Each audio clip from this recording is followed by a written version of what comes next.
So, there are over 130 forms of blood cancer, as I understand it. CLL is one of the most common, but least known. And thanks to focus on the more well-known cancers, breast, prostate, lung and bowel, their morbidity rates are dropping. Blood Cancer UK have said that blood cancer now accounts for more deaths than breast and prostate cancer. So we now need to lobby and get the same effort and resources on non-tumour cases as they've had. Leukemia cancer stats for 2016 show 10,500 new cases, with 4,220 there of CLL alone, nearly half.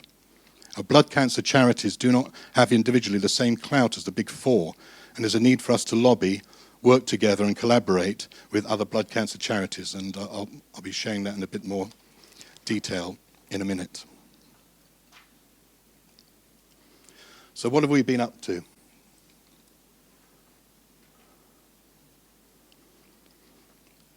I'm sure most of you have seen the e-bulletin, the last e-bulletin, but we've got a new website, and I'll talk about that in a little bit more detail in a minute.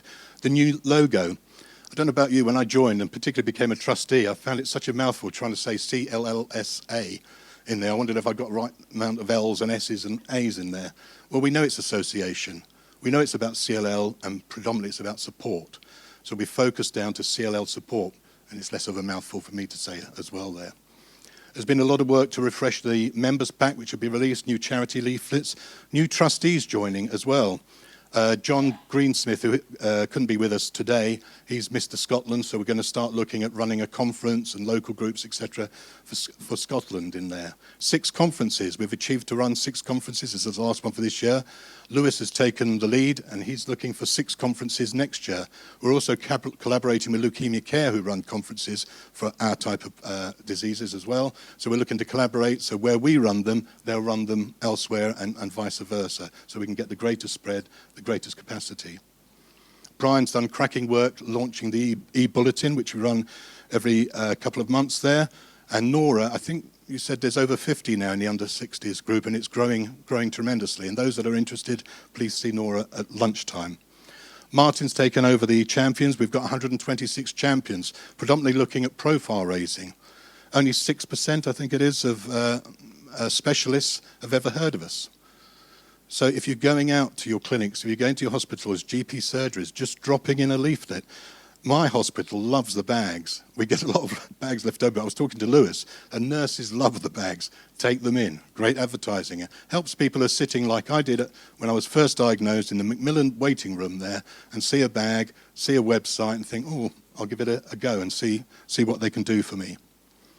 The Blood Cancer Dashboard is an exciting development with the Blood Cancer Alliance, with help from Janssen Pharmaceutical, and the NHS have lapped it up. It's a place where all the information, data, stats around blood cancers is put in one place. So they can track, use that data to help on the research, the development, what's working well in some areas, not working well in other areas, and make decisions and strategic interventions on that. And we now have gone through over 3,000 members. And on the UK forum, there's over 13,500 forum members worldwide. Advocacy. You most probably don't know. I didn't know till I became a trustee. And don't ask me what some of the abbreviations have. I have got it down there. But the amount of work and time and effort trustees and others that are championing our cause put in with different associations, APBG, forum conferences, Leukemia Care, Lymphoma in Action, the Blood Alliance that I talked about that helped get the attention of the NHS strategy and cancer strategy and put that blood dashboard together. Briefings in the House of Lords for the NHS, and so on.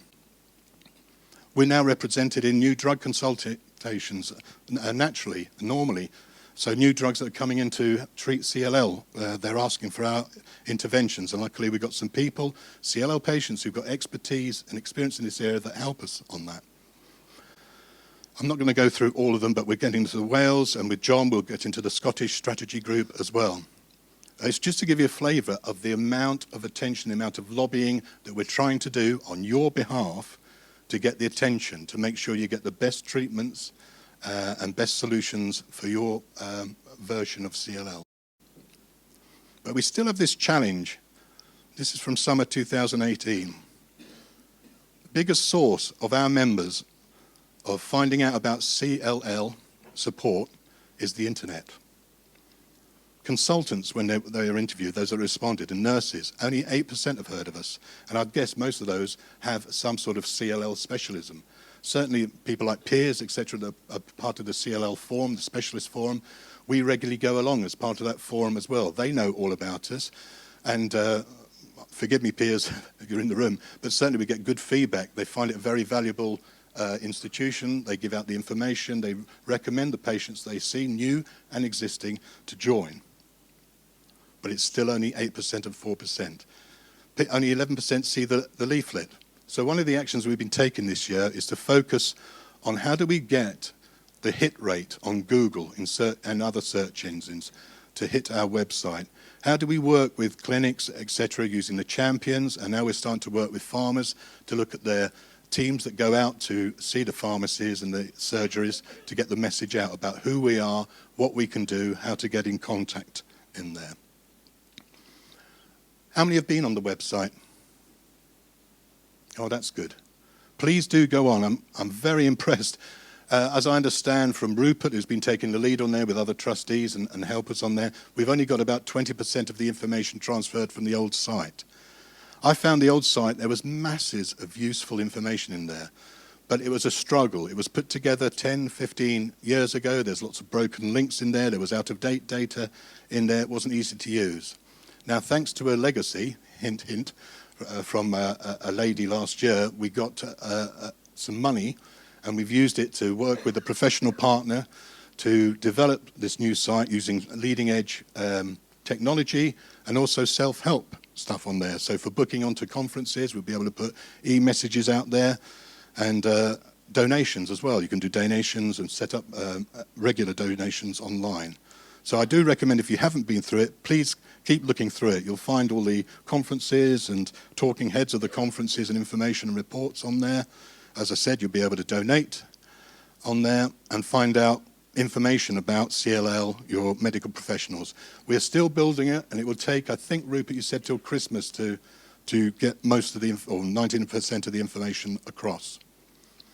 And someone who's closely associated with the trustees and has media expertise has been tracking the sorts of comments people are making.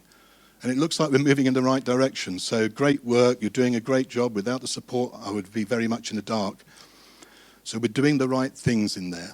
So donations, please, I can't go on about it enough. They'll always help to keep us growing and doing the lobbying, developing the website, developing the resources for well-being, etc. Plans for the next 12 months? We want to increase membership presence. I've talked about the Scottish group. We'd like to hit the regular, as I say, with the wills we've been hitting, 100,000, but regularly getting around 100,000 would be able to do all the things that members are saying they would like us to do. We're in the middle of reviewing the 5-year strategy and plan and setting up next year's business plans with things like 6 conferences and where to run them, who to invite there. You've now trailblazed the emotional well-being resources. We want to build that up, and if this is successful, looking at how do we network, tap in, train people. They can run it in local groups or use the tips and tools that other members have put on for their own use. I've talked about the online booking for conferences and events. We also want pulse surveys to yourselves through the year. So like well-being this year has come up, take a message, take an issue, take a question, feed it out to you with 3 or 4 questions and just get a pulse back. Is this the right thing? What do you want to see in this area? So we can connect to you regularly, routinely, and easily.